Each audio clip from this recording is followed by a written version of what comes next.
আসসালামু আলাইকুম। কেমন আছেন সবাই? আশা করি মহান আল্লাহ তাআলার দয়ায় সকলে ভালো আছেন আর আপনাদের দোয়ায় আমরাও মোটামুটি ভালোই আছি। তো আজকে কোনো ব্লগ ভিডিও নিয়ে আসিনি। আজকে নিয়ে এসেছি একটা সুন্দর রান্নার ভিডিও নিয়ে। আর আমি আমার বাড়িতে সংসারে যে রান্নাগুলো হয় সেগুলোই আপনাদের সঙ্গে শেয়ার করার চেষ্টা করি। তা আজকে আমি বানাচ্ছি কড়াই চিকেন। ভাবলাম এই রান্নাটা আপনাদের সঙ্গে শেয়ার করি। আপনাদের যদি ভালো লাগে আপনারাও বাড়িতে বানিয়ে খাবেন। কড়াই চিকেন বানানোর জন্য প্রথমে আমি একটা মশলা বানিয়ে নেব, যেটা খুব ইম্পর্ট্যান্ট একটা মশলা, যেটা না হলে ঠিক হবে না, স্বাদটা টেস্টটা আসবে না। তো তার জন্য আমি কড়াই প্রথমে দিয়ে দিয়েছি গোটা ধনে, গোটা জিরে, তারপরে একটা এলাচ আর কয়েকটা গোলমরিচ। বেশি করে আমি মশলা বানাচ্ছি না, কারণ আমাদের তো অল্প মানুষ, অল্প রান্না। আপনাদের যেরকম মানুষজন হবে, যেরকম মাংসের পরিমাণ থাকবে সেরকম মশলার পরিমাণ আপনারা বাড়াবেন।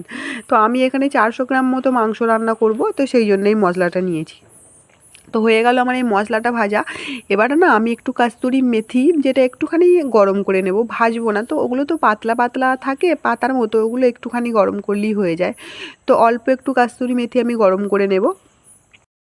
বাড়িতে মাঝে মাঝে যদি এই রকম সুন্দর সুন্দর রান্না হয় তাহলে কিন্তু রেস্টুরেন্টে যাওয়ার আর কোনো প্রয়োজন হয় না, তাই না বলুন? আর বাড়িতে হাজব্যান্ড আছে, ছেলে আছে, আর হাজব্যান্ড ছেলের জন্য বানাতে সবারই ভালো লাগে, তো সেই জন্য আমিও বানিয়ে নিচ্ছি। আমার কাস্তুরি মেথি ভাজা হয়ে গেছে, তুলে নিয়েছি। আর আজকে না আমি বাটার দিয়ে বানাবো, জানি এটা তেল দিয়েও বানানো যায়, আমি বাটার দিয়ে বানালাম আমার ইচ্ছা করে। তো বাটারটা অল্প আছে, তো সেই জন্য আর একটু তেলও অ্যাড করে দিলাম। এতে এই কড়াই চিকেনেতে একটু বেশি পরিমাণে তেল লাগে, কিন্তু এই তেলটা যারা খেতে চান না, যারা ভাবেন তেল বেশি খাবো না, অ্যাভয়েড করব, তো একটু কম তেল দিয়ে বানাতে পারেন, কিন্তু তেলটা একটু বেশি দিলে বেশ টেস্ট হয়, ভালো লাগে।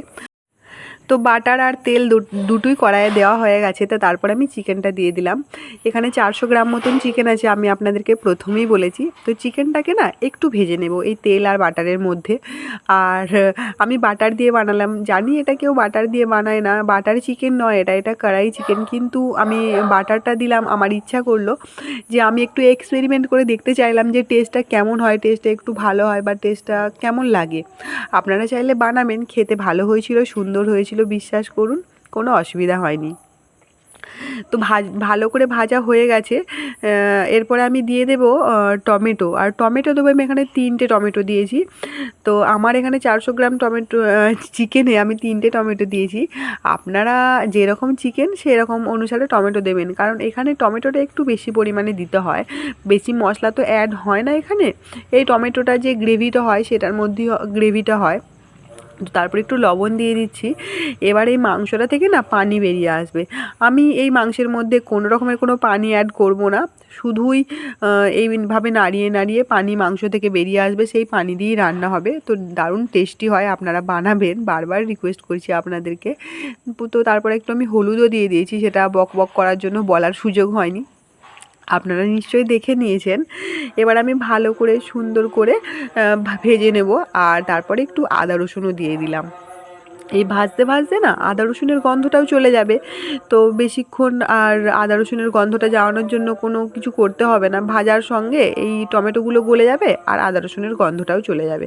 তো এইভাবে না টমেটোগুলোর যে উপরের ছিলকাটা আছে, মানে উপরের খোসাটা আছে, সেটা ছাড়িয়ে নিতে হবে। আমার কাছে কোনো চিমটি জাতীয় কোনো জিনিস ছিল না, তো সেই জন্য আমার ছাড়াতে না খুবই অসুবিধা হচ্ছিল। আপনাদের কাছে যদি চিমটি জাতীয় কোনো জিনিস থাকে, তো চিমটি দিয়ে আপনারা খুব সহজেই ছাড়িয়ে নিতে পারবেন। তো হাতে টাতে করে অনেক কষ্ট করে ছাড়িয়েছি, চিমটি ছিল না, আর গরম তো হাতে না অনেকটা তাপ লাগছিল, আপনারা একটু সাবধানে চিমটি নিয়ে ছাড়াবেন।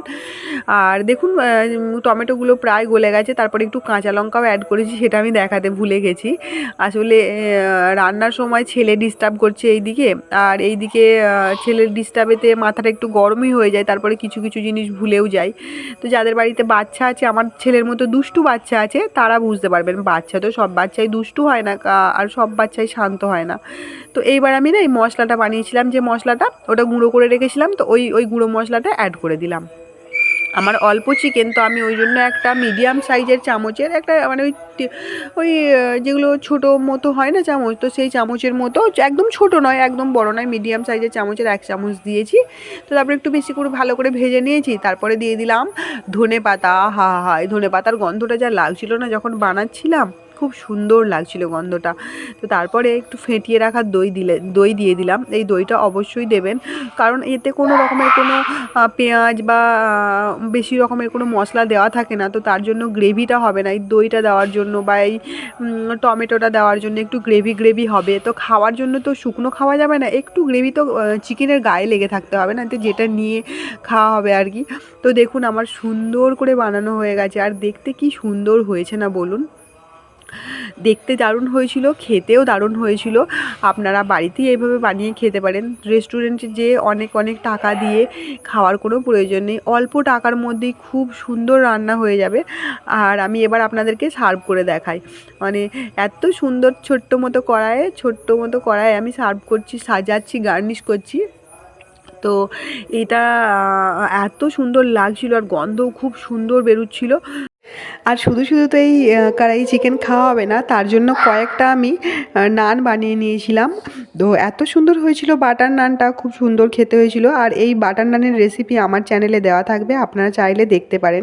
সকলে ভালো থাকবেন, সুস্থ থাকবেন, সাবধানে থাকবেন। খুদা হাফিজ।